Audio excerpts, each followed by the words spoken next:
ನಡೆದಾಡುವ ನೆಲದ ಮೇಲೆ ನಿರ್ಧಾರ ಮಾಡುವುದು ತಪ್ಪು ಅಂತ ನಿನಗೂ ತಿಳಿದಿರಬಹುದು. ನೋಡು ಮೇಘನ, ಮಾತಿಗೆ ಮಾತು ಬೆಳೆಸಷ್ಟು ಶಕ್ತಿ ನನಗಿಲ್ಲ.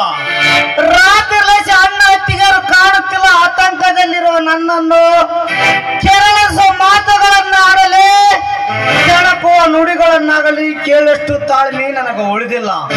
ದಯವಿಟ್ಟು ಇಲ್ಲಿಂದ ಹೊರಟು ಹೋಗು. ಶ್ರೀರಾಮ್, ನಿಮ್ಮ ಅಣ್ಣ ಅತ್ತಿಗೆರು ಕಾಣ್ತಾ ಇಲ್ವಾ? ಅವ್ರೇನು ಚಿಕ್ಕ ಮಕ್ಕಳ ಕಳಗ್ ಹೋಗೋದಕ್ಕೆ? ಎಲ್ಲಾದ್ರೂ ಹೋಗಿರ್ತಾರೆ, ಬರ್ತಾರೆ. ನೀವು ನನ್ನ ಜೊತೆ ಪ್ರೀತಿಯಿಂದ ಮಾತಾಡಿ ನಿಮ್ಮ ಮನಸ್ಸನ್ನು ಸ್ವಲ್ಪ ರಿಲ್ಯಾಕ್ಸ್ ಮಾಡ್ಕೊಳ್ಳಿ ಶ್ರೀರಾಮ್. ಆದರೆ ನನ್ನ ಹೃದಯದಲ್ಲಿ ನಿನಗೆ ಸ್ಥಾನ ಇಲ್ಲ. ಈಗಾಗಲೇ ನನ್ನ ಅಣ್ಣ ಅತ್ತಿಗರು ಮದುವೆಯನ್ನು ಫಿಕ್ಸ್ ಮಾಡಿದ್ದಾರೆ. ಜೊತೆಗೆ ನಿನ್ನಂತ ಶ್ರೀಮತಿ ಹೆಣ್ಣು ನನ್ನಂತವನ ಬಯಸದರ ಹಿಂದೆ ಬೇರೆ ದುರುದ್ದೇಶ ಇಲ್ಲದನ್ನಕ್ಕೆ ಸಾಕ್ಷಿ ಏನು? ಶ್ರೀರಾಮ್, ಮಾತಿಗೂ ಪ್ರೀತಿಗೆ ಸಾಕ್ಷಿ ಕೇಳಿದ್ರೆ ಏನು ಅಂತ ಕೊಡ್ಬೇಕು? ನೋಡಿ, ನೀವಿಲ್ಲ ಅಂದ್ರೆ ನಾನು ಬದುಕೋದಿಲ್ಲ, ನೀವಿಲ್ಲದೆ ಹೋದ್ರೆ ನಾನು ಸಾಯ್ತೀನಿ. ನಿಮ್ಮಿದ್ರಿಗೆ ನನ್ನ ಪ್ರಾಣವನ್ನೇ ಕಳೆದುಕೊಳ್ತೀನಿ. ನೋಡ್ತಾ ಇರಿ. ಏನು ನಿನ್ನ ಹುಚ್ಚಾಟ ಇದು? ಹುಚ್ಚಾಟ ಅಲ್ಲ ಶ್ರೀರಾಮ್, ಬಯಸಿದವನ ಜೊತೆ ಜೀವನ ಕಳೆಯಬೇಕೆಂಬ ಹಠ. ಯಾಕ ವಿಷಯ ದಾರಿ ತಪ್ಪುತ್ತಿದೆ ಹೆಂಗೆ ಇದೆ? ಅಲ್ಲಿವರೆಗೆ ಇವಳನ್ನು ಏನಾರು ಮಾಡಿ ಸಮಾಧಾನ ಮಾಡಲೇಬೇಕು. ಯಾಕೆ ಶ್ರೀರಾಮ್, ಏನೋ ಆಲೋಚನೆ ಮಾಡ್ತಾ ಇದ್ದೀರಾ? ಹಾಗಲ್ಲ ಈ ವಿಚಾರ ನನ್ನ ಅಣ್ಣ ಅತ್ತಿಗೆಯವರಿಗೆ. ನೋಡಿ, ಅವರು ಬಂದ ಮೇಲೆ ತಿಳಿಸಿದ್ರಾಯ್ತು. ಈ ಮೇಘನ ಹೃದಯ ನಿಮಗಾಗಿ ಮೀಸಲಿದೆ ಶ್ರೀರಾಮ್. ದಯವಿಟ್ಟು ನನ್ನನ್ನು ಇಲ್ಲ ಅಂದೆ ನನ್ನ ಪ್ರೀತಿನ ಒಪ್ಕೊಳ್ಳಿ ಶ್ರೀರಾಮ್.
ಬನದೇವಿ